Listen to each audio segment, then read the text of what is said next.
So our first pregnancy was triplets. We had 2 boys and a girl, and I carried up to just under 6 months, like 5.5 months.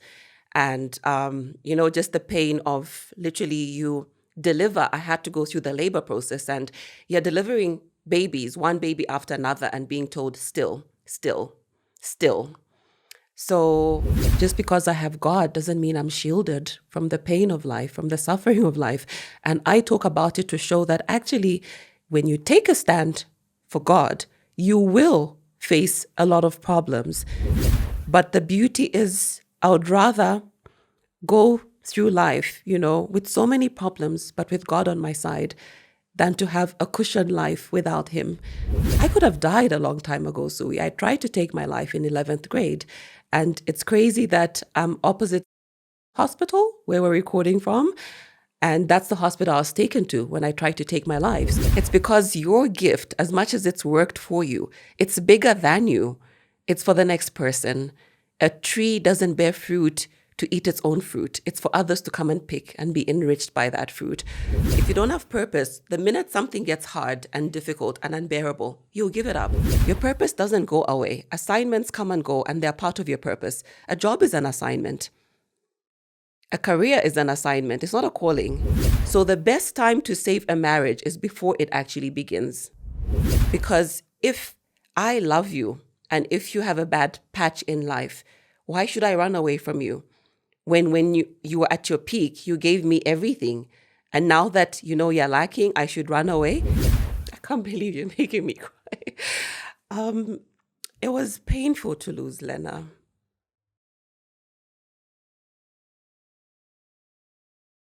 It's time for the big conversations, telling stories of movers and shakers, of industry giants and daring professionals. It's time for the conversations that change your perspective on life. The kind of conversations that shape entrepreneurs and move careers forward. If you don't know where these conversations are found, we are sending you a GPS. But if you're listening to this voice right now, you are here. Welcome to the Growth Podcast. This is the GPS. Welcome to another edition of the Growth Podcast. We're so glad you could join us. Welcome back. We really appreciate the support you've given the podcast thus far, and we look forward to more conversations. And we have such another conversation that will definitely be worth your time. My fear is we may talk for 3 hours, but that's okay. Yes, so today on the podcast, I have a very familiar face to most of you.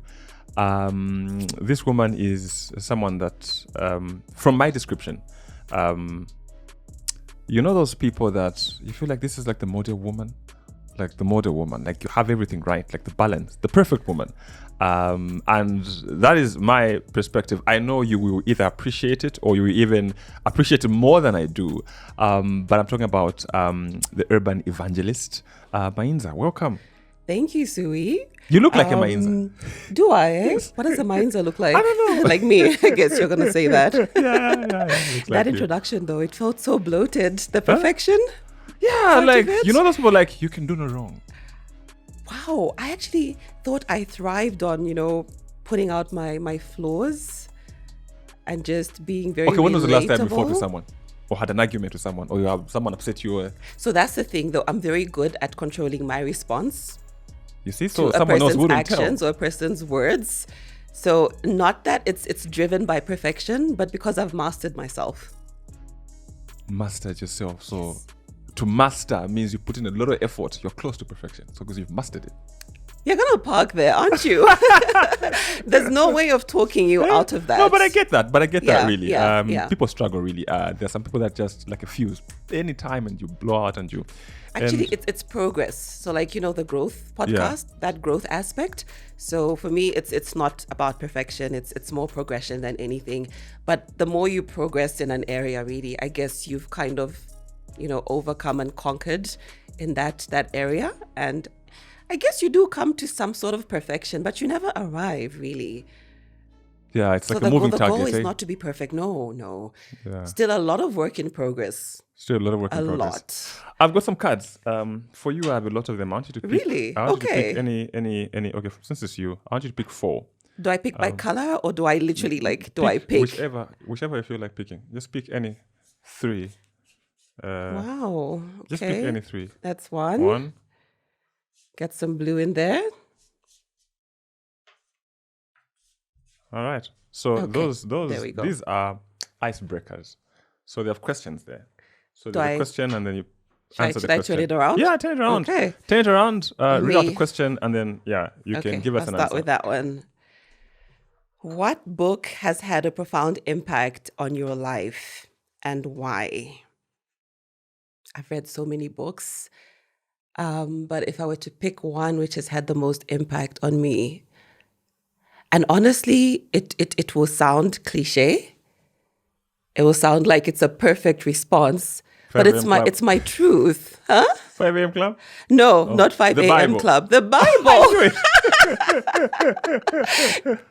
But you see what I mean, Yeah, right? I It get kind it. of sounds like, oh, come on, we know you love your Bible. Yeah, but it has had the most impact on me. There's books that I've read that, of course, make reference to the Bible and break it down in very relatable ways. Most of the books that have had impact on me because I started early on reading. I've been a reader for most of my life. But the ones that I recall, would be by Christian authors because my mother used to collect books. So I'm talking about the likes of Smith Wigglesworth, Miles Monroe, Benny Hinn. But I think Good Morning, Holy Spirit is the book that I've never forgotten because I had a physical experience with it. And what I mean by that is I was reading, like I said, Good Morning, Holy Spirit, which talks about the fruit of the Spirit and, the gift of speaking in tongues. And for me, that was weird. Like, why do people speak in a strange language at church? Because I grew up in a Pentecostal church, and my mom would take us to church every Sunday morning. And at some point, like you'd hear someone speak in a language that you can't understand. And it was very weird until I read that book and I began to yearn for it as I was turning the pages. I'm like, okay, so this is a real thing. When can I start to speak in tongues, Lord? And so one afternoon while reading that book, I took a nap, Sui, and I dreamt that I was speaking in another language. And then I wake up and I find myself speaking in another language for like a good 3 minutes. I couldn't speak anything else. You're trying to say something, but it's like a different language is flowing out of you. And it scared me so much. So I told my mom, and she says, no, this is what's happened. And she explained it to me. I'm like, okay. So I can never doubt this because it's happened to me. I've had a personal experience with it. And so it's the same thing with the Bible. I think once you experience it in a way where God becomes tangible and you've had a personal encounter with him, it impacts you in a way that it transforms your life. It renews your mind and you become a better person than you actually were previously. A whole new person, in fact, if you might ask me. Yeah, made new by the Holy Spirit. Yeah. One down. So sorry to go right into it, really. No, don't worry. We're good. We're good. Okay, so here's the next one. When was the last time you took a leap of faith and found out you could fly? This one is easy because I've got an event coming up. So that's the last time I took a leap of faith. So it started last year. I decided that I am going to start putting together a women's event called the Truth High Tea. And honestly, you are putting an event together that has a huge budget. You've got no sponsors and you tell yourself it's going to work because God's backing it up. And I'm in my second year running, so I guess there's some flight to it, isn't it? I took off and somehow I'm still soaring where the event is concerned. We'll talk about that a little bit Right. more, but let's go to the third one. The third one, describe a time when you needed extreme courage to keep going because others gave up.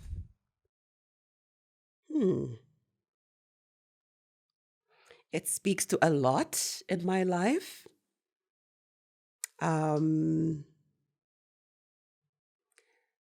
We had a chat in the background about my son who's on the autism spectrum. It takes courage to keep going when you're dealing with something that has no cure. And at some point, people don't really understand what it is you deal with because others think he'll grow out of it, he'll snap out of it, or on the flip side, others will be overwhelmed by what they're seeing. Like, can this child really get any better than this? And as a mom, and shout out to his dad as well, I mean, you have to be the ones to take bold steps of faith to call out of your child what nobody else is seeing yet. And when you now begin to see it and others can see it, you're glad that you never gave up. That would be an instance. Wow. Yeah. Thank you. Mama, my cards. Thank you very much. You really have the perfect responses, eh? It's like they leaked. You know what, Sui? I think you've set a theme for this already. We might as well just call it the perfection episode. Really, at this Yeah, it's going to be a perfect episode, by the way. So let's now get into getting to know you. Mainza. Who is Mainza? Mainza is, I think I'm a girl at heart. I actually came to that realization a few days ago. Like, I haven't changed much internally. Like, I still have the same thoughts, the same dreams, the same aspirations. Only that as you get older, you start to check off some things. But if I'm to talk about who I am now, I'm a wife, I'm a mother, I'm a daughter, I'm a communication specialist, I'm a digital evangelist, and just very purposeful about life and being intentional about how I live and what I can do with my story, because I'm passionate about my own stories, because it's the only story I have to tell.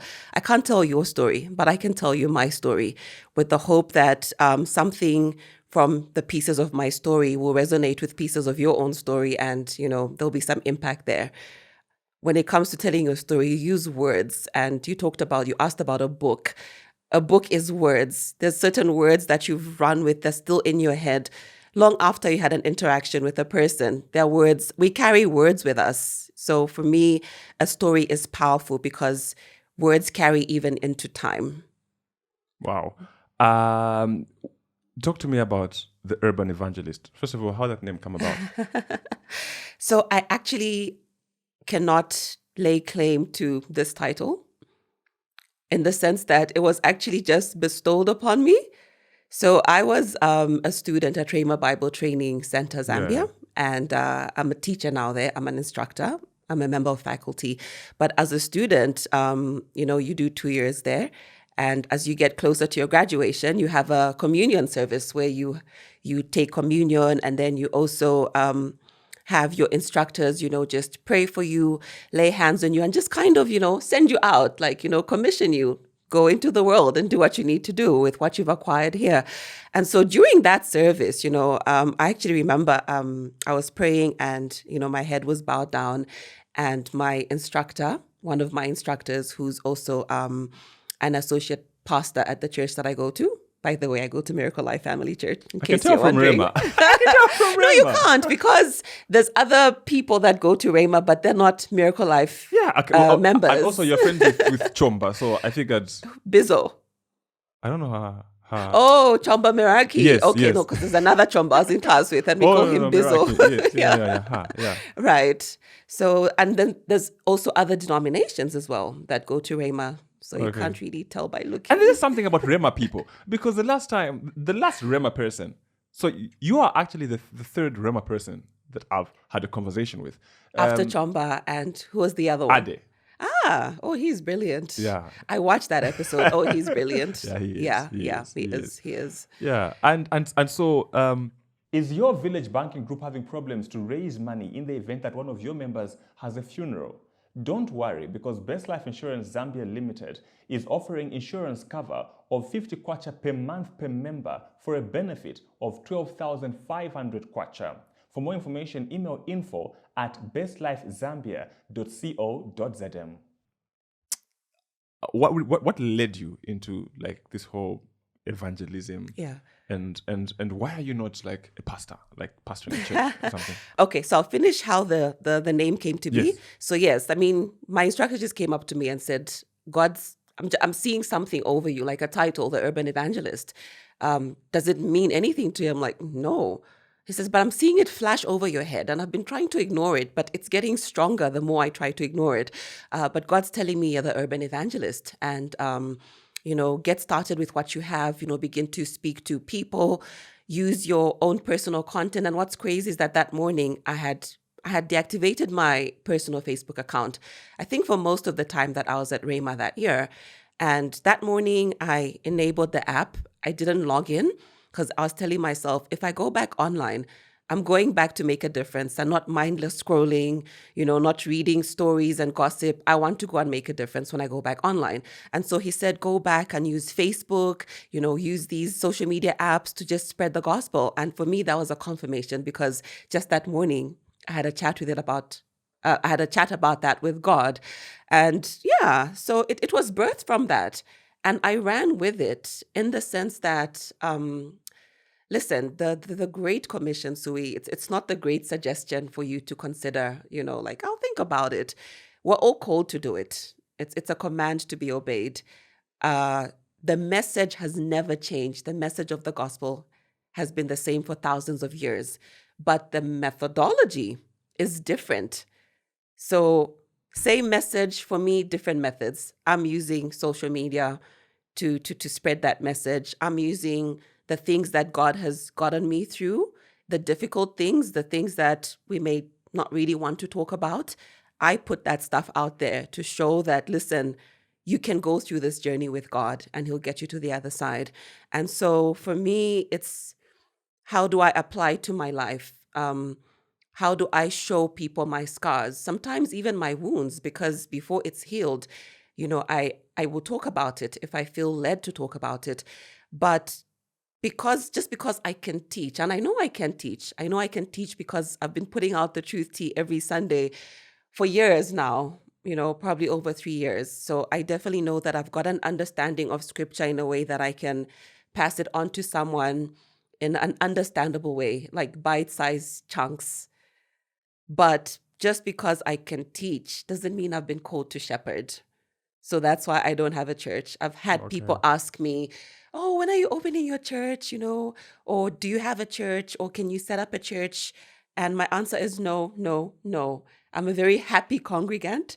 I'm not warming the pews. I mean, I am doing my part, but I'm not called to shepherd, or at least I don't feel that way yet. If it's something God will speak to me about years down the line, perhaps.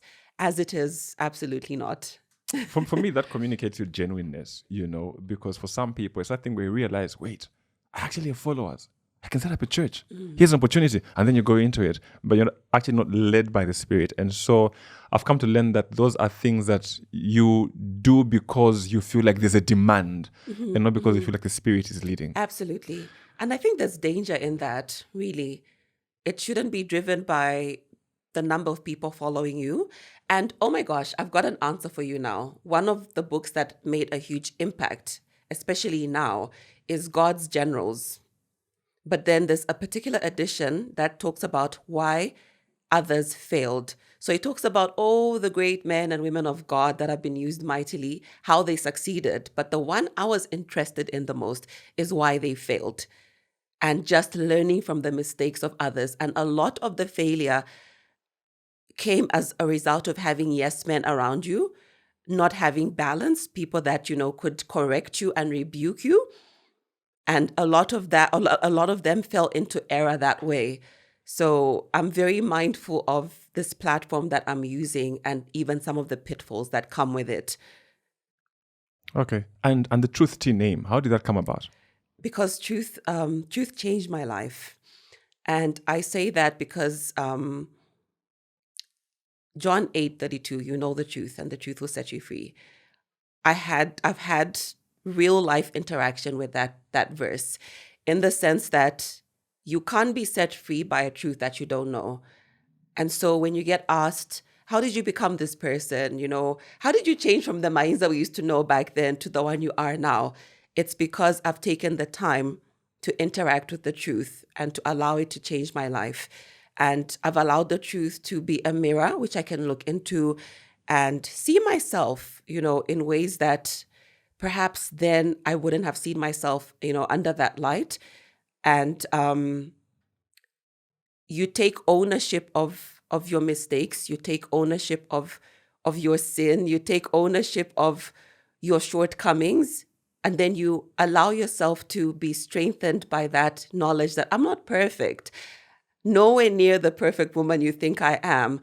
But hey, if I I'm someone who used to thrive on addiction then, like addiction from approval of others, because I was an approval addict. What led to that? And then you apply that truth and you realize that I was an approval addict because I dealt with rejection in my life. I grew up with a single mom. And so I've filtered my life through this false belief that people are not going to really like me if they get to know the real me.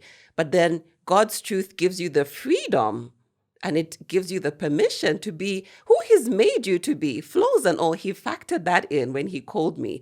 But those are the things that sometimes you want to run away from. But I embrace those. Wow. And you've mentioned the truth, but not the tea. So the tea You just like tea. came by way of, I love tea. When I wake up, it's the first thing I have, a cup of black tea. Yeah. As the day goes by, though, I mean, the tea changes to milky tea, to herbal tea. Coffee is a treat right now. Okay. Yeah, because I'm a mom, and yeah. I have to mind my caffeine intake. Okay. It's a treat. So yeah, I have coffee once a day. Okay. It took me long to notice that the teas on your truth tea are actually like crosses. Yes. So the tea really is just, again, back to how you decide to disseminate the message. That's part of my tact. The task is there, but the tact is different. So tea, back then when I was coming back online, I mean, spilling the tea was about gossip, spill the tea. And I thought, back to me being intentional about why I'm getting back online, I'm going to go back online to spill tea, but I'm going to spill truth tea. And that's how it came about, really. And it's led to the Truth and Tea podcast. It's led to Truth High Tea. So it's still kind of centered around truth. I mean, truth is the anchor, but then there's different products now attached to the truth. Wow. Yeah. And away from being the urban evangelist, you are Mainza, and you have a career, you have a job. Tell us about the other side of you that you don't show us on social media. Right. Apart from the master's degree. Congratulations, by the way. Thank you so much. And congratulations. Thank you. On your degree. Thank you. Awesome stuff. Yeah. Thanks. So I actually don't talk about my work, but now that you've asked, I did say I'm a communication specialist. So I work for UNICEF. I'm on maternity leave right now. I mean, UNICEF is all about children. I mean, we go by the tagline for every child. So they're very generous with the maternity leave. I've got 6 months of it. Yeah. Wait, as in the maternity leave is 6 months? 6 months. What? Yeah, because we believe it starts with our own children as well. And it starts with us as mothers, because, I mean, we're all about women's and children's well-being and rights. So, yes. Wow. You can, pick up your bottom jaw now. Yeah, so that's my work. I love it. I find it very fulfilling. I work in the communication section, and so I get to tell the stories that, are on the ground, the impact of our work. I mean, the great work of our cooperating partners, but it all ties into who I am, in that I love to write, I love to read, I love to tell stories, and now you're telling stories again of impact, or you're highlighting the need that's there and that's prevalent in our nation, and as far as, children's well-being especially is concerned. So it's very fulfilling work for me. I travel a lot. From the time I joined UNICEF, I managed to go to every province in the country, thanks to my work. And when I say province, I go into districts I never thought I would, ever set foot into. I'm not exactly going to pack up my bag and say, oh, I'm going to Shiwangandu, you know what I mean? But I've been to such places because of my work. And I've traveled the length and the breadth of our country to see how we live, how our children are growing up, what are they lacking, what do they need, and just the smiles on these kids' faces, and it also gives you perspective, Sue, in that you might look at the needs of others and think, okay, I wish I could do this, I wish I could do that. But even in their need, there's so much contentment. And so you look at yourself and you're in a perhaps better off position, right? But where's your contentment? Where's your joy? So it gives me perspective like that as well. I always get a shift in perspective when I interact with other people and just, learn from them, listen to them as well, and just allow them to tell you their story as well. It's only through that you then be able to reflect their story better as a story writer. So yeah. Talking about children, I saw this post that you shared when you found out that your newest kid or baby was actually going to be a boy, and you were really praying for a girl, and that then made you a mother of 5 boys, and you call yourself a 5-star general. How You've been reading a lot, haven't you, on my feed? Talk to me about the experience, because at some point you feel like, okay, boy, this must be a girl, and then it's another boy. So I'll be very honest with you. I'm all about truth and honesty and vulnerability. And sometimes the vulnerability is something I struggle with, because I always ask God, but like, why do I have to bare my soul in order for it to have impact? But again, someone will relate to that. Someone will be helped by that. So the desire for a girl, first of all, started from the fact that we actually lost a baby girl. So our first pregnancy was triplets. We had 2 boys and a girl. And I carried up to just under 6 months, like 5.5 months. And, just the pain of literally you deliver. I had to go through the labor process, and you're delivering babies, one baby after another, and being told still. So you then, continue to, try.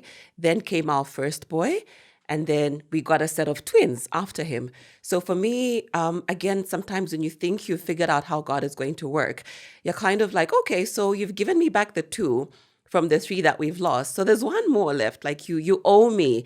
And I kind of got into that, you owe me 1, God, like you owe me 1 more, you owe me a girl because of what I've been through.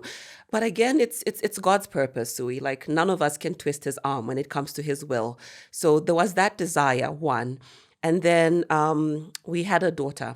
She was my stepdaughter. When we got married, my husband had a 7-year-old girl. When we were getting married, she was 8. And so we developed a beautiful relationship. We had a beautiful bond. Unfortunately, we lost her in 2021 on Christmas Day. And it stemmed from the desire from the boys to want another sister like her, because they loved each other so much. And so they would, touch my belly, rub it and say, oh, I hope it's a baby sister, because, we've lost Lena. Her name was Lena. And you want it more, especially for them as well, And also because of my relationship with my mother, she's my best friend. You want to also replicate that again, like, oh, I'd love to have a girl, just someone I can get close to, and someone who you tend to think a girl will look after you when you grow up or as you get elderly. But I've seen it in my boys in that they're nurturers, they're caring. So who's to say that the male children will not be able to look after you, and not financially like we're expecting them to look after us. Happy days if they can, but it's why we're working, to also retire well, you know what I mean? Yeah. But like just the care aspect, the concern aspect, because the narrative is boys will get married and they'll focus on their wives, as they should. But it's almost as if they'll forget all about where they come from. But if you raise them right, if you connect with them well, I don't see why that should change. And so I see that in my boys. They're nurturers, they're loving, they'll show care and concern. But there was a desire to have a girl. Yeah. So that disappointment, it was real, because it was a shattered dream that I had, in the sense that I absolutely love my son. I am grateful that I can even have children. The conversation here is not ingratitude. It's not an entitlement, which I might have had at some point. But we all have desires that we want. If we're to be honest, some we fail to even communicate them to the next person because you fear judgment. But I said it out loud. And I think from the responses, I said out loud what a lot of women deal with, but are afraid to say because they think, it'll be taken out of context. They'll be misunderstood. And I did get some backlash here and there, like, be grateful, you've got children, others are trusting God for children. And I did make mention to that in my write-up. But at the end of the day, back to truth and honesty. God desires for us to be honest, to be vulnerable. So if I can't tell him that I want a girl, who am I going to tell, Sui? Who's going to give me a daughter? But if he doesn't, then he's got a very good reason, and I'll trust him. how do you maintain such strong faith? And because why I'm asking is, given the things you've gone through, the stews and losing Lena, Yeah. and you still have this faith. For most people, those are the times when they part ways with God and they feel like, no, like, He let me down. And sometimes you look at people who live a faithless life and they seem to have everything that you seem to want. But then you, even after going through all of this, you still maintain that faith, that belief, that closeness, and you still keep believing. What really helped you go through all of this? I think, first of all, it's trust God or die, really. I think there's some things that I have gone through that if I didn't have God to lean on, I would have lost it, you know. Wow.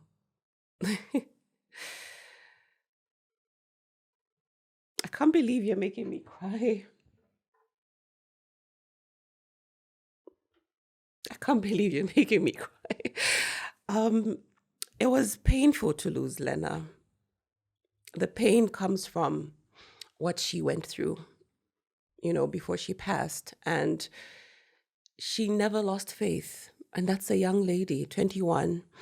You've got an autoimmune disease.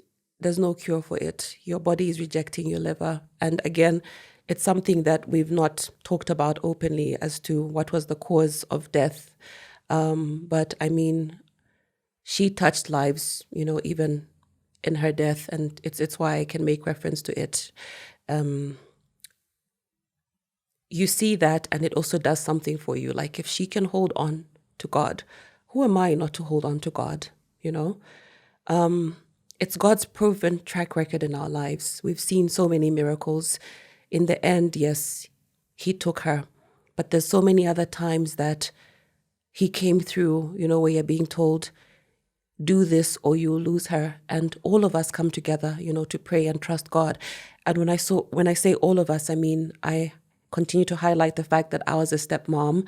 She had a biological mom. And, all of us, her dad, people that love her, her grandparents, we all stood and would see God come through. So now that we haven't gotten the ending that we anticipated, does God cease to be good? Absolutely not. There's been so many battles in my life that have been great, but I would not have great victories if the battles were not as great or as intense.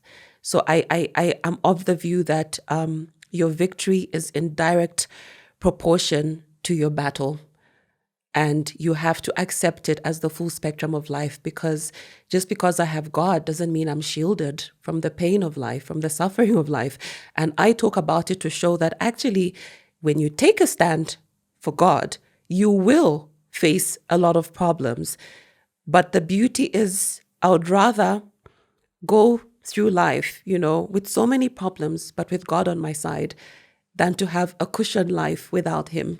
So I'll choose my life over and over again because I've walked and I've lived it with God. And the strength comes from the fact that He's never failed me. Even what might look like a failure, He's never failed me, because I could have died a long time ago, Sui. I tried to take my life in 11th grade. And it's crazy that I'm opposite St. John's Hospital, where we're recording from. And that's the hospital I was taken to when I tried to take my life. So again, that was a memory that flashed back. And you remember, but God, He preserved my life for a reason, There was a lot of times when I would question, why am I even alive? What's my purpose? I have had moments like that. What am I here for? But as you lean in more and you allow Him to write your story, which is already written, by the way, but if you just allow Him to unveil every chapter as you trust Him, you begin to see the bigger picture and the bigger purpose. Like, everything that I went through wasn't for me. It's why I'm so passionate about all things truth and sharing it. It's because your purpose is always greater than you. Why do you tell the stories you tell? Why do you invite the guests that you invite? It's because your gift, as much as it's worked for you, it's bigger than you. It's for the next person. A tree doesn't bear fruit to eat its own fruit. It's for others to come and pick and be enriched by that fruit. So for me, there's just no question. I can't do life without God, Sui.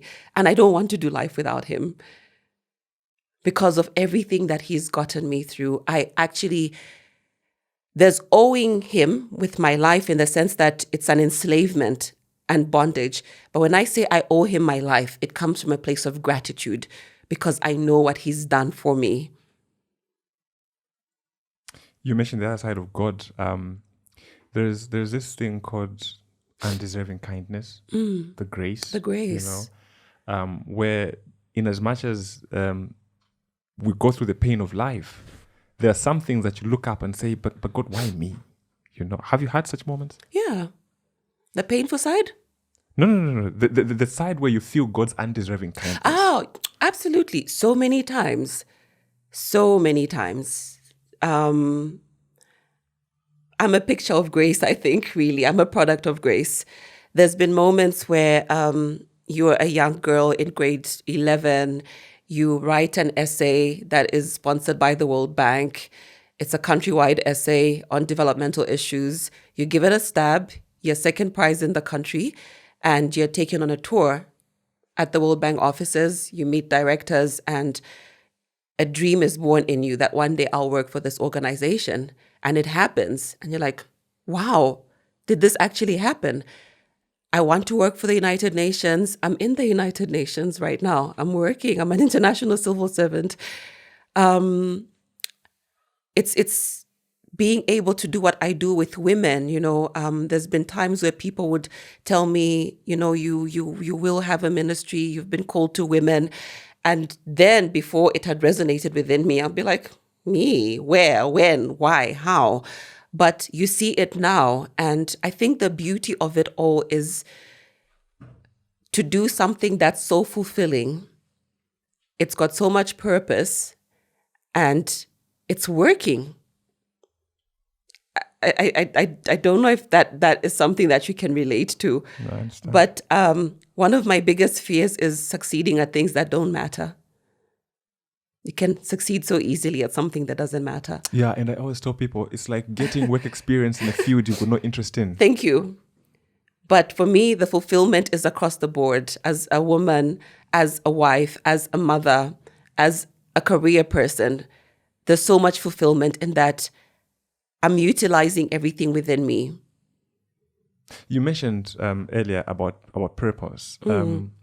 Do you feel that you're living in your purpose? And how did you find your purpose? Because for most people, it's a thing where just identifying what your purpose is a struggle. Yeah. And so they just live life willy-nilly. Today you're here, today you're there, because they haven't found their purpose. Others have even died without knowing what their purpose is. Yeah. What is yours? I came to discover that where your pain lies, that's often where your purpose is. So I discovered my purpose through the pain areas of my life. And by that, I mean, first of all, it stemmed from rejection, like I said. I grew up raised by, a single mom. I've made reference to that. My father wasn't involved in my life. He is now, and we're in a very good place. I'm actually meeting him for lunch after this. Oh, great. Yeah. But I mean, in my earlier years when, I was most impressionable, when, I was very malleable, I knew that I didn't have a father. And, there was just no relationship between my father and I. And so you find that in order to get love, you start looking for it in the wrong places, or you start to perhaps perform according to other people's expectations or opinions of you. And you find that in so doing, Sui, you are denying your own authenticity because you're always trying to fit into someone's box of who you should be. You're trying to fit into someone's box, of their opinion of you, meaning that if you're doing well, their opinion of you will be high, right? But if it's low, then it means I must not be doing something well. So you're always performing.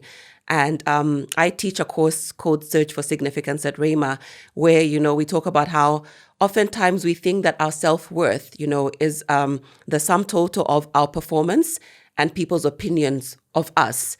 And so we measure ourselves against that. But for me, when I broke away from that, I then began to discover who I truly am, even if it's the person that another person won't agree with, or they won't understand, or I won't perform according to how they want me to perform. When I shed off those layers now, I was able to begin to see, beyond just my mistakes, see beyond my circumstances, and realize that, listen, if I just own this, and if I work on it for me, and if I develop it, and if I harness it, and if I stop hiding from it, if I stop running away from it, it will build me up. And it started from there.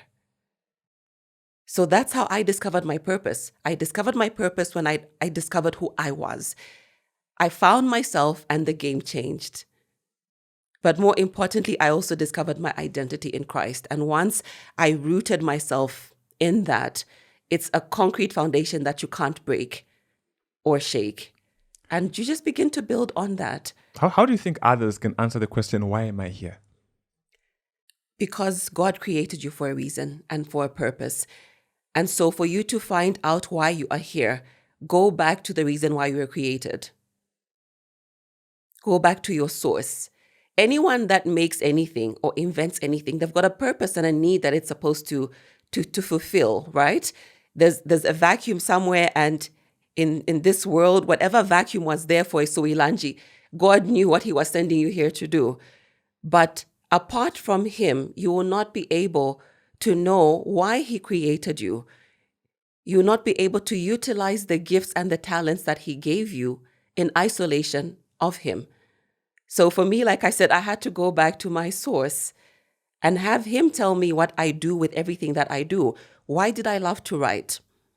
Why did I love to tell stories? Why did I do radio? I was a radio presenter for so many years after high school. And then I'm back on radio. I'm back to communicating to people. I'm back to writing. I'm back to sharing stories. God doesn't waste experiences. And the reason why is because he's the one that put those things in you. So go back to him and begin to pay close attention to what you're good at, what comes naturally for you. What aren't you at peace about if you don't do it? And then you begin to monetize it as well. I like the point you mentioned that for everything there is a purpose.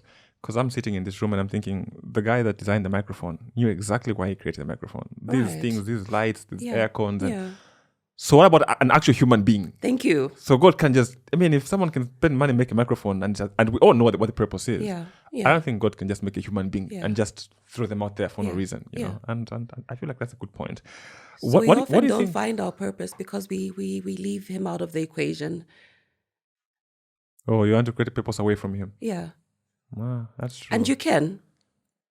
But again, it goes back to succeeding at things that don't matter.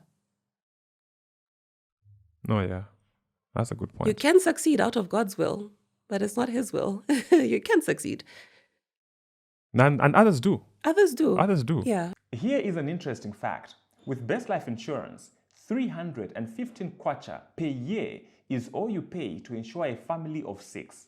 This is an eye care insurance cover that has benefits of up to 18,500 kwacha per policy. For more information, visit info@bestlifezambialimited.co.zm. So the other thing I want to find out is, what do you think is the danger of living a life where I don't know what my purpose is? You will lack the fulfillment, you will lack joy, and you will lack the drive. Purpose will push you through pain. If you don't have purpose, the minute something gets hard and difficult and unbearable, you'll give it up. You asked me, why have I managed to hold on to God despite everything that I've been through? It's because I know my purpose stems from Him. But also, it's the things that I've chosen to do. Like, for instance, like I mentioned, the event, Truth Haiti, it was so difficult to do. It was crazy to pull off. And I could have just parked at the first one.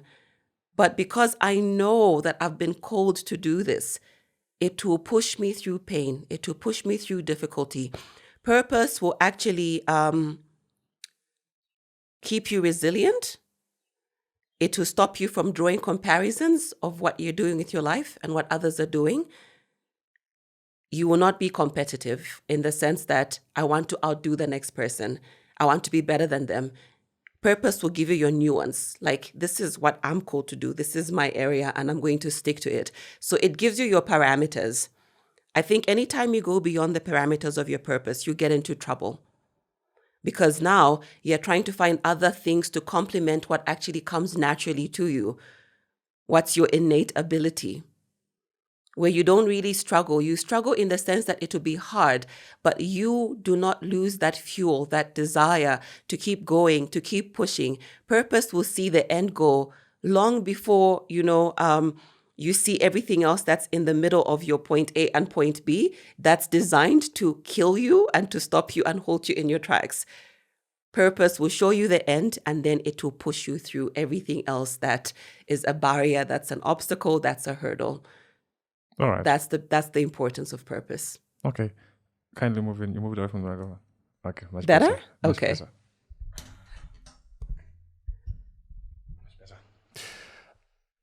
When people now begin to live a life where I believe in purpose and whatnot, and there's this thing they say that everything happens for a reason. We talked a bit about where even like the painful things happen for a reason. But for most people, they don't really see it like that. They feel like it's a punishment, it's a want, this can't be my purpose, Where, for example, someone gets fired and no, it's part of the purpose. Because you can't tell someone that and say, no, it's part of God's purpose for you to lose a job and, not have any income. How then do I align, in terms of, yes, this is in my purpose, and how do I develop an attitude where I see beyond just something that's happened right now, but I know that this has a result for in the future? Because even for my life, I can relate where there are some things I really wanted. Yeah. I feel like, God, I want this. Yeah. I really want this. Yeah. And I never got it. Right. And when I look back, I understand if I had gotten that, I would not have gotten this. But that only happens in hindsight, looking back. But in the moment, you feel disappointed, you feel dejected, because this is what I want. I want it right now. I like that, you actually kind of took the words right out of me, because I was going to say that some things only make sense in hindsight. After you've gotten through it, then you realize that, okay, so this is why I had to go through what I went through. But just back to your question of, like in the moment, because like we're not talking hindsight here, if I got your question right. I think what leads us to be in a state of depression, and again, depression comes in many forms.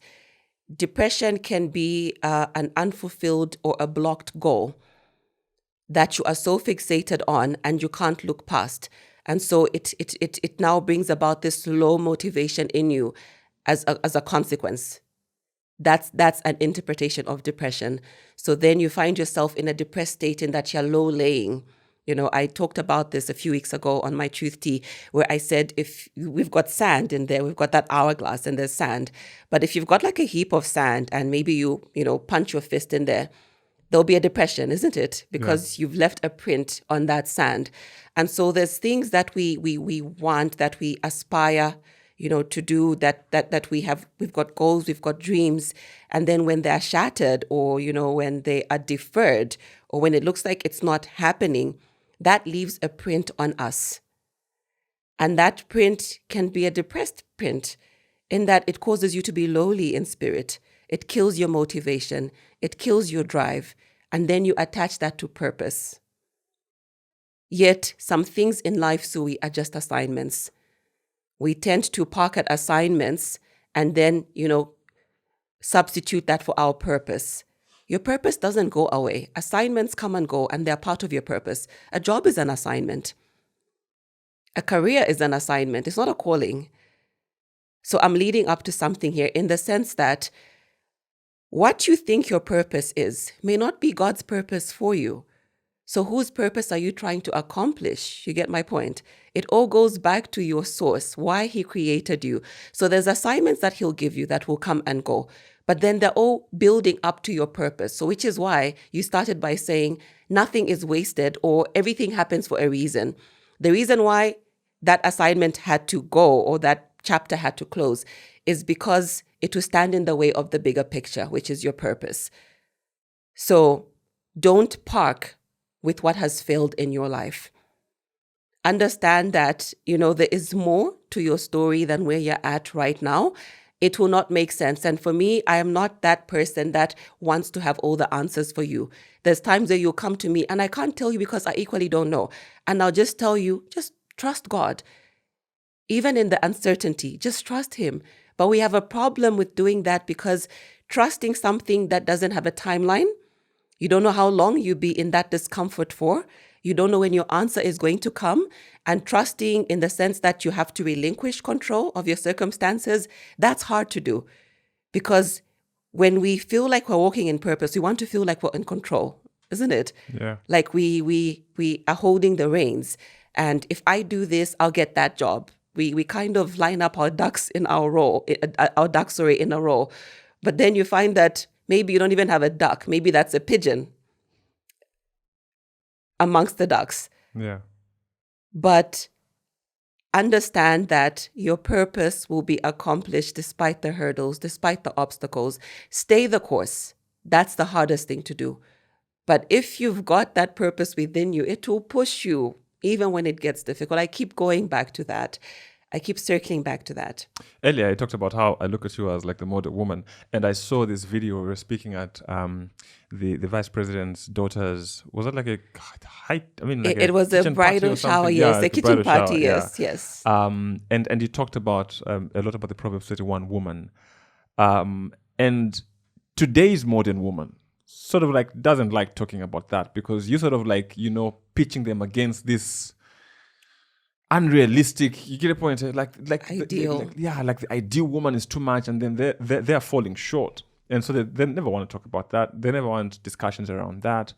But do you feel it's possible for a 2023 woman to strive to be a Proverbs 31 woman, and how do women go about aspiring for that?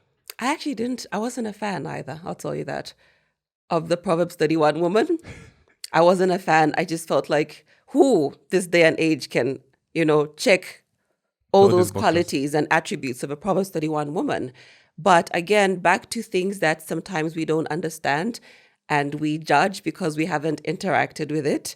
When I got to fully understand what it means, then I realized that a Proverbs 31 woman is attainable. Before I get to that, I want to give another example, which is that of holiness, right? People struggle with the concept of holiness. Like, can I really be holy? Is it possible for me to ever be in a state, where I have no sin? But it goes back to the understanding of what holy is. Holiness is simply you've been set apart by God. He set you apart for his use. So when you're set apart, you're not riding on your own holiness, you're riding on his. So when you understand that a Proverbs 31 woman is not about what she does, but who she is, then you realize how attainable it is, because Proverbs 31 is not about doing. It's about being first. So it's about being a child of God first. And if you read down that passage of scripture, right down to verse 38, it says, a woman that fears the Lord, she's the one that's to be praised. That's a Proverbs 31 woman, because you can be that without being a wife. By the way, that actually speaks to a wife's qualities. But you can call a single woman a Proverbs 31 woman. You can call a childless woman a Proverbs 31 woman, even if it talks about being a mother. You get my point? Yeah. The foundation and the basis of that is a woman that fears the Lord is to be praised. Why? Because the fear of the Lord is the beginning of wisdom. You now get wisdom on how to live your life, wisdom on how to trade, how to live with others, how to raise children, how to be a wife, how to be at your workplace, how to be good-natured. It goes back to Jesus. When he was affirmed by God, it was before he performed a single miracle. But God said, this is my beloved son, in whom I'm well pleased. So he gave that affirmation because Jesus belonged to him, not because of anything he had done. So Proverbs 31 is not about your doing. It's about your being first. Be a child of God first. The doing will come later. But God doesn't love you because of what you do. He loves you because you're his. What do you think most young women do wrong in these marriages? That just because I believe when the foundation is wrong, the structure won't last, And so you find that a lot of women begin to do some things that they think are for the good, but are creating cracks in their foundation. Maybe find it's early on in the marriage. Because also, the last time I think I was talking to Pastor Gladys Paswani, and the conversation really was about the marriage is in the beginning. In the early first, second, third year, fourth year, by the time it's 10 years, you really have a foundation. Yeah. Now you Yeah. can take off. Yeah. But you find in the very beginning, there's some things. Yes, I'm not saying women, even men do some things wrong. But a woman who wants to build her home, Yeah. how can she build a strong foundation? I think it starts by, first of all, finding your rhythm as a couple.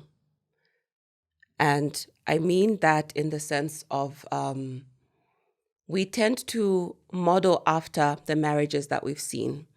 We model after the view of marriage we have, maybe from what we saw our parents have or not have, or maybe, even just amongst our peers. Like, how are they doing marriage? How did my parents do marriage? How is that other couple doing marriage? How's my pastor doing marriage? You get my point. But if you're going to form the basis of your marriage based on how another person is doing it, you're already in for problems, because how they are doing it might not be the way that God intended for marriage to be done. So you're filtering your experience through another person's experience, and then you kind of hold yourself up against the backdrop of their experience of marriage, of their value system of marriage. So what happens to a person like me who, I grew up in a single parent home. There was no example of marriage to draw from, but I carried a wealth of wisdom into my marriage through my single mother because of, like you've said, some things that she had seen, some mistakes she had seen others make. Like, don't make this mistake. Don't go down that route. If we talk of the foundation, it's hard to ask me anything, Sui, without me referring back to the Bible, because it informs what marriage is. It's not informed by culture. It's not informed by another person's opinion. God has his plan for marriage. And the ideal, first of all, is that you should be of one mind as husband and wife. And so I'm very vocal about that, because I learned from my own mistakes and experiences in that, yes, we were great together. Yes, very compatible, but we lacked that foundation of operating under the same authority because we were unequally yoked at the start. And so for me, in my case, that's what led to my problems, a lot of them, because what I subscribed to, he didn't necessarily subscribe to. You get my point?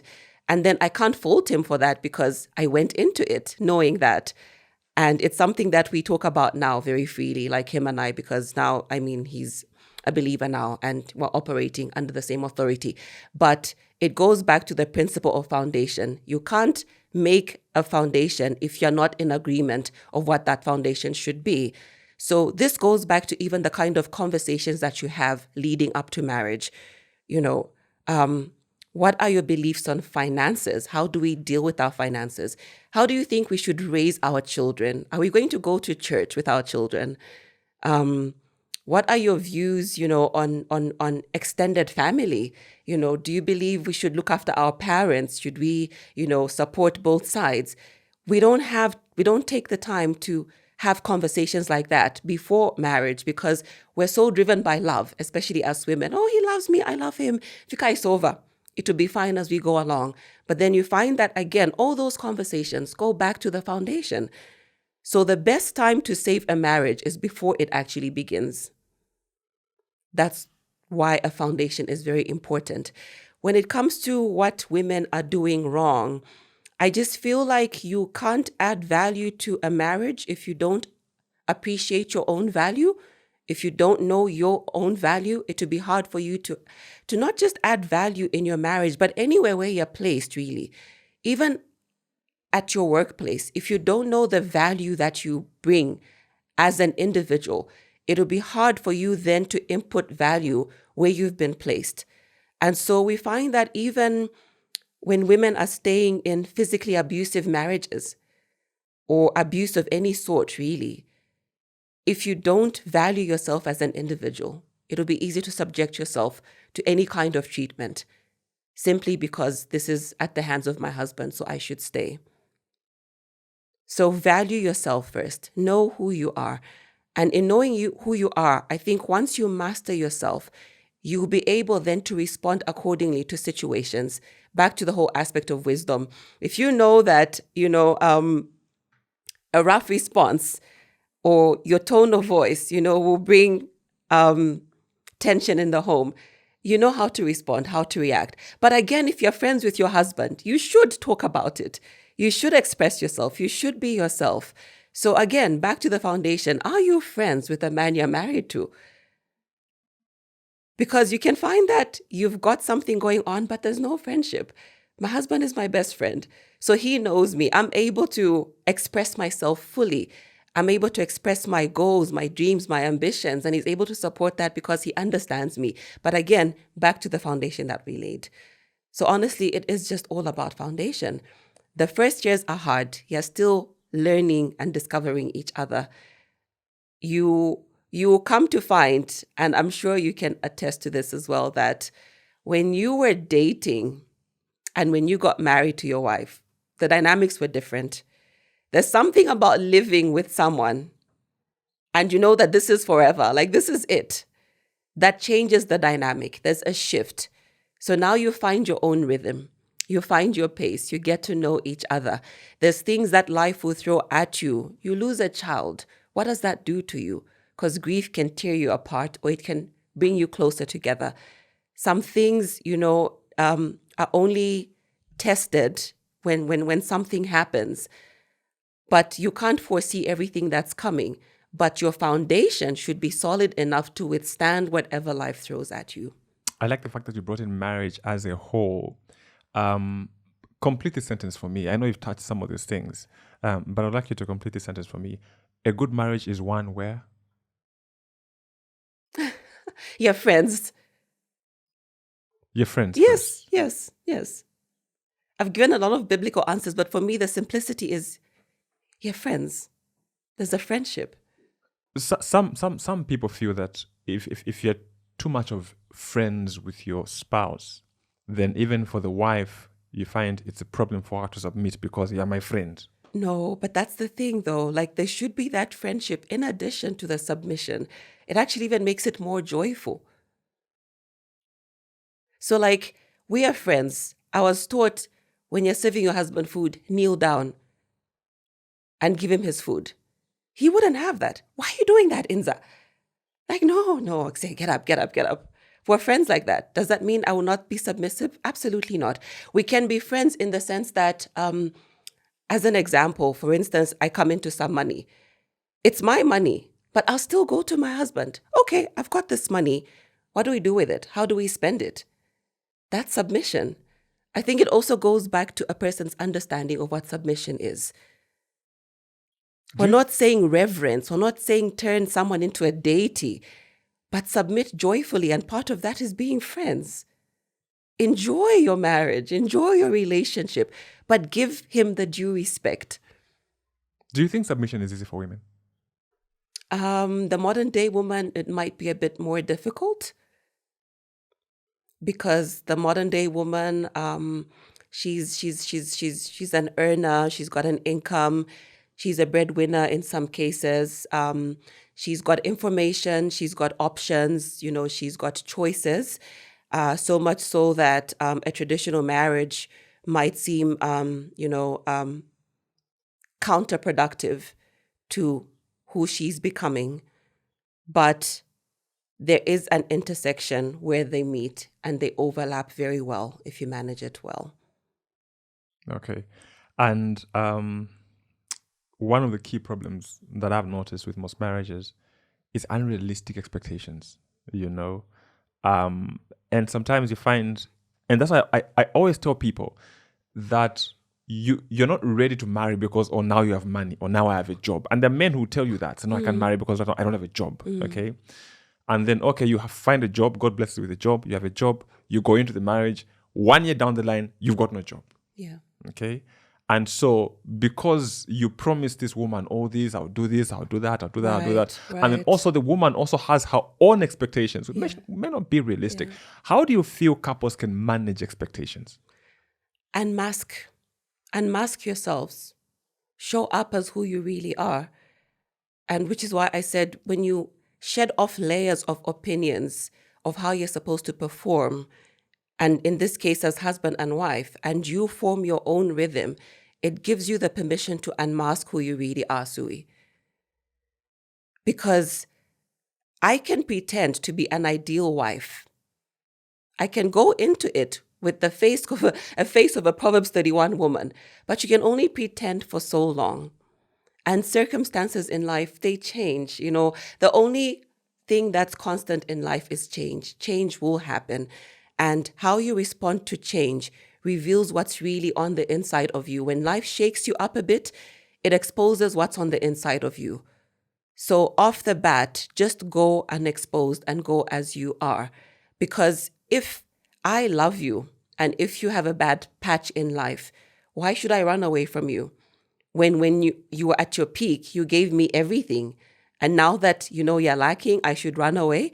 That doesn't speak to you. That speaks to me as an individual and as a person. It speaks to my character. It speaks to what I went into it for. So I think if we go into marriage with the aim of it should serve something for me, that's where we miss it. Because marriage is sacrificial. So oftentimes we go into it because it serves a purpose for us. It's self-serving. I will get this out of this person. I'll get this out of this marriage. It will give me the confines within which to have children. I'll be looked after. My husband will have a job, will be taken care of. Or again, it could be any other reason. People have different reasons for getting married. So it's hard to really generalize. But I'm speaking to your question of expectations and how do you manage that? Unmask and just come as you are. And then in so doing, that gives you the liberty to show up as your authentic self. You mentioned children. We all know children are a gift from God. For a couple, children are obviously a blessing, but sometimes can be a disruptor. Yeah. How do you think children change a marriage, and how should couples prepare for children and understand what bringing children into the marriage means? Because like you said, some people just see it in other people. You go to the mall, they look like they're happy, or they've got kids, I want that, but you don't see what's actually in the background of that. How do you feel children change a marriage, and how can couples get ready for that change? Because whatever the case, a child will bring change. Yeah. So I don't think that there's enough that can prepare you to be a parent and the dynamics that carries and how it changes your marriage, because most of it really you are actually learning on the job, also depending really on the nature of the child and the baby in this instance. But I think part of the preparation really just goes with, are you both ready? There's times where maybe your spouse tells you, I'm not ready to have a child yet. And you ignore that because, yes, it's within your right to have a child. You are married and you should have children.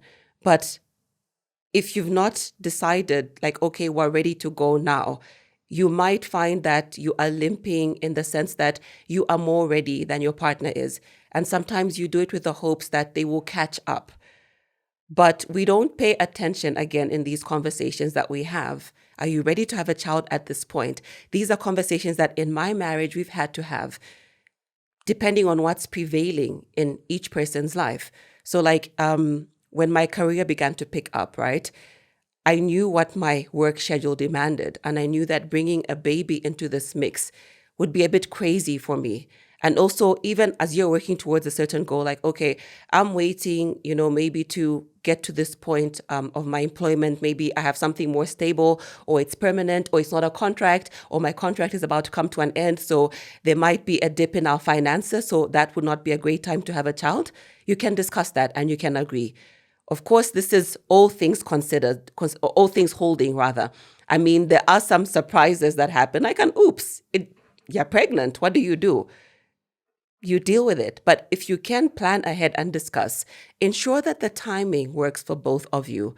Because when a baby comes, those first few months, I think it also shows you another layer of who you're dealing with in your partner, in the sense that a baby's up pretty much almost every second hour in the first few months to feed, and sometimes the most annoying thing can be you're there on your own and your partner is fast asleep and snoring. But if you've agreed, like, listen, I'll take this shift and I'll help you out from this time to that time, it becomes a bit better. Or in the morning, maybe around 4 a.m., that's our dynamic. He'll help me with the baby. It's our dynamic. Is that everyone's dynamic? No. So you find what works for you and you agree on that. And you have to be very intentional, because when it comes to parenting, it's not happy-go-lucky. You have to be intentional as you are about spending time together. Have a date night. And date night doesn't mean you go out. Date night can even be, okay, if I've got a nanny, I'll give the baby to the nanny at this time. She'll keep the baby for me while maybe in another room we're watching a movie, we're having quality time. That's a date night. You don't necessarily have to step out. It doesn't have to cost you thousands to go out, but just be intentional about still coming back to that place where you reconnect and have conversation again. How are you feeling about this? How do you think we're doing? You take stock of where you're at. I think we lose sight of that because we feel like love is going to take care of everything, and you eliminate the intentionality factor. All right. Looking back, what advice would you give to young Mainza on marriage? Sui? Man, what advice would I give on marriage?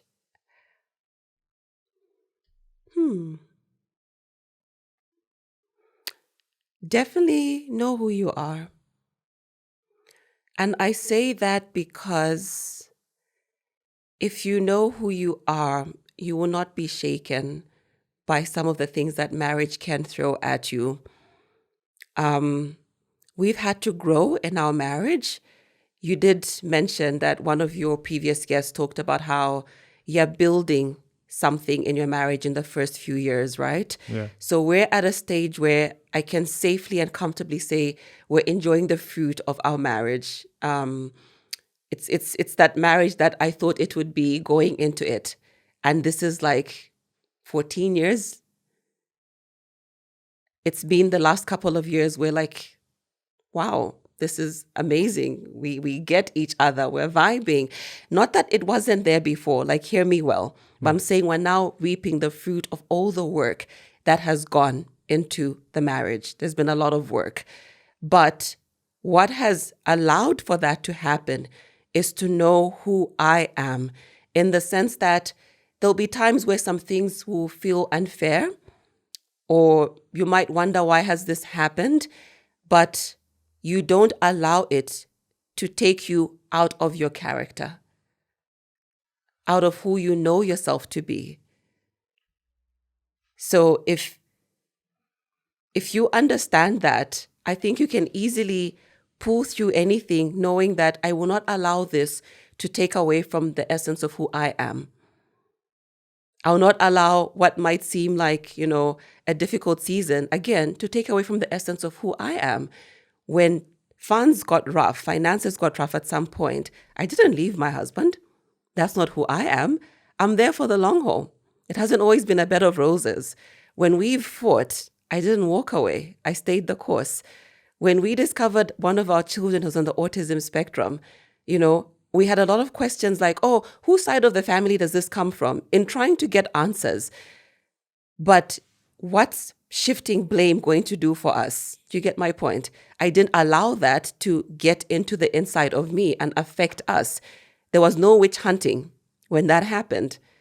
You just take it for what it is. It's one of those things that just happen in life. How do we get past this? So I think the advice then would be, know yourself, because there's a time I didn't know who I was. There's a time my identity was tied into being Mrs. Kawanu and not Mainza. So that's why I've taken the time to explain this. Yeah. Find your identity and know who you are. That's what I would have told myself going into it. It took me time, and quite a bit of time.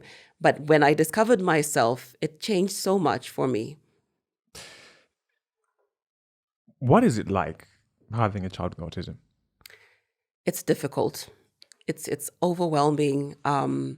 It's hard, but all of this combined cannot overshadow the joy that he brings into our lives, and just how he is such an important component of our family, in that he's taught us so much, not just about him and about, autism itself, but just who we are as a family, in the way that you see his brothers look out for him. You go out as a family, they're protective of him. There's things that an outsider may not understand about our son at a first glance or first interaction. And so you are not apologizing for the way that he is. We're in a place where we're non-apologetic about his condition. There's times where he'll act out, or maybe he'll have a meltdown, and you feel like you owe it to every family at another table.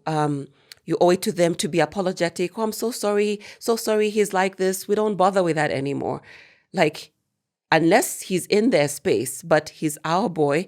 We love him. We're proud of him. And we don't have to explain ourselves for why he is the way that he is. So he's taught us so much about ourselves as a family, the kind of love that we have. It's taught me as a mom so much about being courageous, about fighting for him, about not giving up. And there's been so many times where he's checked milestones that we were told he would never attain. I was telling you off camera that this boy taught himself how to swim.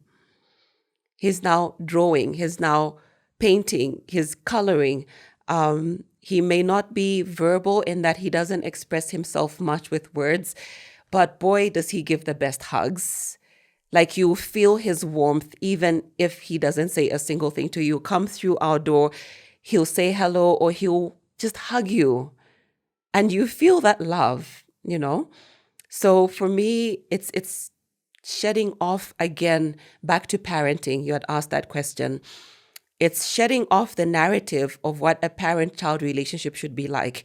I've got a son that I may never be able to hear his thoughts, in that he can't express them to me fully. But I've made peace with that. I've accepted it. And in acceptance, there's been so much healing in that. Now we're trying other non-conventional ways of how do we communicate? What is he trying to say? How can we get him to understand this concept? One of the most difficult things was when his big sister died. And I remember there's a time I was asking, does he understand that she's not with us anymore? What is he thinking? What's going through his mind? And then you find one day he comes with something that he's drawn, a picture of a girl, and she's got the hair color that his sister had. And you ask, who is this? And he tells you, Lena. You're like, wow, that's deep. I can't put that into words, Sui. So despite the challenges of where we've had nights before where he couldn't sleep, he'll be wide awake. He could not fall asleep on his own without, like hormonal supplements to help him fall asleep because he didn't have the sleep hormone. We've gone through him not being potty trained. We've gone through him not understanding the concept of danger and harm. We've gone through so much, but none of that outweighs the joy that he brings us. So much so that the acceptance is not that we've given up on the fact that God is able to heal him, but the acceptance comes in that while we wait, let's enjoy him, let's love on him, let's be at peace, and we really are in that place. Yeah, it reminds me of that thing they say that while you wait for the light at the end of the tunnel, you praise him in the hallway. Yes, Yeah. it's precisely that. And how do you think other parents can better deal with their autistic children? Because like I was telling you even before we started recording, that there are some parents that are just in denial. Like me, this can be my child, he's just fine, it's going to be okay. Yeah. And the longer they take in that process of denial, the longer it takes for the child to receive the proper, treatment, the proper attention, and the proper care. Yeah. So can I tell you that I actually can relate to a parent that's struggling with acceptance, in the sense that sometimes it's misplaced faith. You feel like if I say it out loud, then I'm accepting it as my reality. So part of the denial actually comes in that if I deny it, then I will not give it power to come into existence or to be. But here's the thing, faith doesn't deny facts. It acknowledges them, but understands that there can be another possibility beyond this. Acceptance also is difficult in that once you accept something, you are saying goodbye to the dreams that you had of that child, what you imagined that child would be. Again, it goes back to when you're getting into the parenting journey, sometimes we've got this picture of what we think it will be like, and then reality hits you with something else. It throws you a curveball. And you need to be able to make adjustments in life, and even as a parent, because if you remain fixated on an objective that is now blocked, it will lead you to be, in a very dark place because you're not allowing light of new information to come. And the longer you keep yourself in a cocoon, that's a disservice to the child, because like you're saying, early interventions are everything for any child that's on the autism spectrum. There's so many things that qualify a child to be on that spectrum, but for all of them, early intervention is really one of the best things that you can do, in that you can start to seek therapies and stage interventions when you can catch some of the things. And while, there's still time to do it. The acceptance aspect of it is difficult, but once you accept it, you've taken ownership and control of the situation. When we came to a place of acceptance, we were able then to gather our immediate family and tell them, this is what's going on with our son. And in order for you to help us, this is what you need to know about him.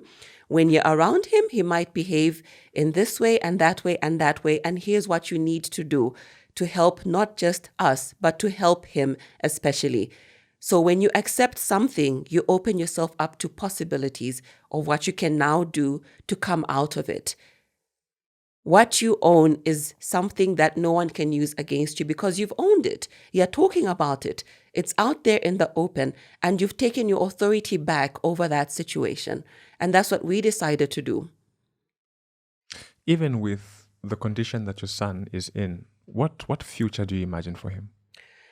So what I used to do before is I used to spend a lot of time trying to find parents who've got a child on the spectrum that is older than him, because I would want them to tell me that he's going to be all right. You get my point? Yeah. He's going to maybe grow out of this once he gets into his teen years. He'll be able to do this. But doing that is robbing my son of having his own unique path. Because let's forget that he's autistic. At the end of the day, he's a child. And any given child will be different from another child. Even my children who are not on the spectrum, they're different. They're developing and progressing differently. You know what I mean?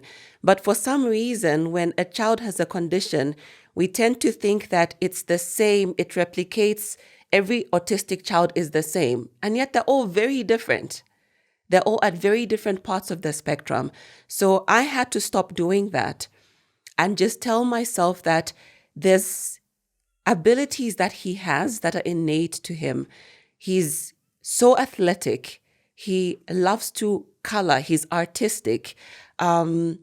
He is great with gadgets. Like, he's a tech guy. And when I say he's a tech guy, like, I may not know how to operate a PS5. He'll figure it out. You will buy a TV. He'll know what to do with the TV. How he'll get to YouTube, only God knows. But he'll get to YouTube and he'll search his favorite videos and they'll be on the TV. So then you realize that there's things that we can just nurture and harness about him and see where it goes. And that's what we've dedicated ourselves to doing. See what his strengths are and then develop those strengths with the hope that, who knows, maybe he'll be the next Muzala. There are no limits. There are no limits, Yeah. Or who knows, he'll be our next little scientist, or he'll be the next Picasso. Yeah. So Because I'm not limiting him.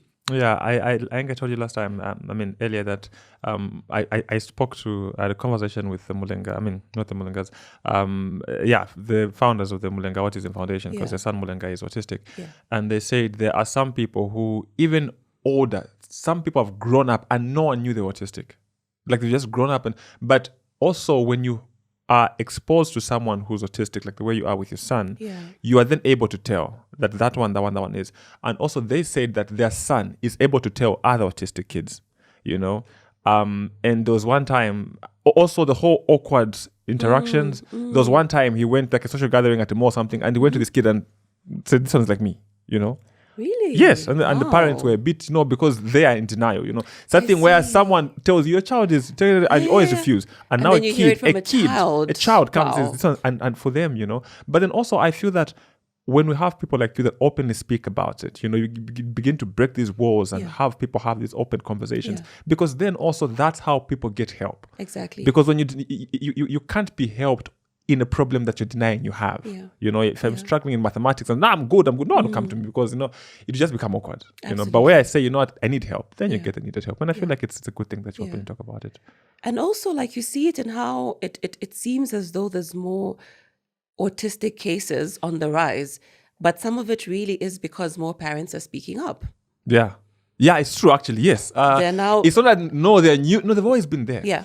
But because we're speaking about Yeah. it, now we begin to actually, Exactly. okay, yeah. No, Exactly. but yeah, that's it's for me really, it's good that you speak about it. And then the openly. more information that you put out there, because part of the reason why I'm deliberate in sharing information and just talking about my journey is because the more information you have, the more you'll be able to even detect it within families, like early detection. Of course, it's very sensitive in that you just can't go up to a person and say, "Oh, I think something is off about your child." I'm able to see it. I've seen it in some cases and I've kept quiet about it. But then once it's been identified, right, it takes away, the whole, again, ignorance is not bliss, in the sense that even within our family, there's people that would tell us, he's just got a problem with speech. He'll grow out of it, or give it time. Other people just feel like, oh, chimwana was chimvera chija, or nichofunta. And yet there's an underlying issue there. So the more we talk about it, the more we're educating and enlightening others. We're also sensitizing them. Yeah. Even just those who may not have autistic children, but they Exactly. know how to, conduct themselves around these Right. kids and how to interact with Have them. some etiquette around families that have such children. No, that's very true. Yeah, that trust me can go a long way. No, let's keep talking about it. Yeah. You have an event this Saturday. You mentioned it in yes. passing. First of all, how did you come up with that dress code? The cherry blossom? Yeah. Well, it's a tree and it's very colorful, and it speaks to something new life, a new beginning. And I just thought, oh my goodness, I've just seen it. These are my colors. Oh, this one. And that, Oh, okay. because it's shades of pink and splashes of blue. Like, Okay, cool. I just saw that, really. Oh, you I'm saw it sorry, this time. Yeah. So no, the dress code really is from the cherry blossom tree. It's just very colorful, but I also liked what it just stood for, and just felt it would tie nicely into the theme of what's in your cup. And yeah, it was birthed like that. Okay. Nothing deep went to it. No deep critical thinking. Okay. It's just pretty. And what do you intend to achieve at the end of it? Someone attends the event and then they leave. What impact do you want the event to have? Back to, again, words have impact and they carry long after a conversation has died. So I mean, it's being intentional about the speakers that you're bringing and the message that they will deliver. So in this case, we really are talking about what's on the inside of us. I know I haven't broken it down. It's just the theme that says what's in your cup. But it's really speaking to the fact that when you spill something out of a cup, it's what's in the cup that's going to spill out of it. And whether you were shaken, your hand was shaken, if it's coffee that's in your cup, it's coffee that will spill out, regardless of the shaking. And so there's stuff welling up as women on the inside of us. But what is that stuff? And what is it that's coming out of us when life shakes us, when life hits? And how do you deal with what comes out if it's not positive? Say, for instance, right? Say you are a woman who is unable to express, feelings of loneliness as a single woman, perhaps, or maybe you're overwhelmed as a career woman, or maybe you feel like you aren't doing a great job at balancing your life, or back to what was I born to do? What is my purpose? All those are things that are in your cup. And when life shakes you a certain way, sometimes the shaking will cause you to make decisions or say things that, again, are as a result of what's been filling up on your inside, things that you've been holding and suppressing on the inside of you. Out of the abundance of our hearts, we speak and we do things. So really, it's what's on the inside of you. How can we get the good stuff to come out even more and more? And how can we help you process the negative stuff? And at the same time, if you love your cup of tea with milk, you can't fill it all the way to the brim with tea without leaving room for the milk to come in. Otherwise, it will overflow. So how do you make room for more infilling on the inside of you? How do you make room for God? How do you make room to be edified by the next person? But over and above that, it's also networking. It's a networking event. And again, Jesus used to network. For me, everything goes back to the Bible. Why do you think he called fishermen? Because they had nets. And that's not like a joke, like that's not the pun. But really, that was a network. He called fishermen because these are people that knew people. They were tradesmen. They were at the ports where it was a hive of activity, like a marketplace, where you go sell your fish and your wares. That's a whole network. So we need to break out of our silos and come together and just glean off of each other's wisdom and how we've done things. And you can't do that without holding hands with the woman that has gone ahead of you, the woman that's coming behind you, the young woman. I've been intentional about not leaving that woman behind. But at the same time, there's women that I also look up to, bring them into the same space, and most importantly, hold hands with the woman that's within you as well. Okay. For those that wish to attend the event, how do they, go about it? So they can purchase a ticket. Yeah, it might be a bit too late, but they can purchase a ticket. You're sold out. Honestly, there's a very small fraction left. Yeah, to sell out. Okay. Yeah. You see, you were scared to do the event, and look at you now telling me they're sold out. Yeah. What would if But they can check my socials, the Urban Evangelist, for more details on how to purchase the ticket. All right, cool. Yeah, because at this point, it's best to just get the information from the page. All right, Yeah. cool. As we come to an end, if you were to give 5 pieces of advice to young women, what would you say to them? 5? Yes, Does it have just to be 5? just 5. That's too much. Huh? That's too much. Given that you're always talking to young women, I'm assuming by now you'd have been done. Just 5. Okay. Number 1, I keep going back to know who you are. Understand why you're created. It will draw you to your purpose. So find your identity. Your identity will always draw you to your purpose. Number 2, don't be afraid to try anything new. And by that, there's things that you are strong at. You are good at doing those things, but you're afraid to even get started. Take a leap of faith. You never know what to be on the other side of obedience. The third thing is do things that you love for yourself. There's things that you enjoy doing. It might be working out. It might be reading. It might be baking or cooking. I love my plants. I find them therapeutic. Have something that, fills you up away from people, something that you just love and enjoy doing on your own. That's very important, for self-healing, away from everyone else. The fourth thing is invest in people. I think people have done more for me when I've invested in wholesome relationships as opposed to what I can get out of them. When you just invest in relationships, not for what you're able to derive from them, but because you value people, you'll be amazed at what people will be able to do because they understand that you value them. Part of this event that I'm having is because a very good friend of mine happened to be in a room with one of the speakers. I wasn't in the room, but she spoke on my behalf.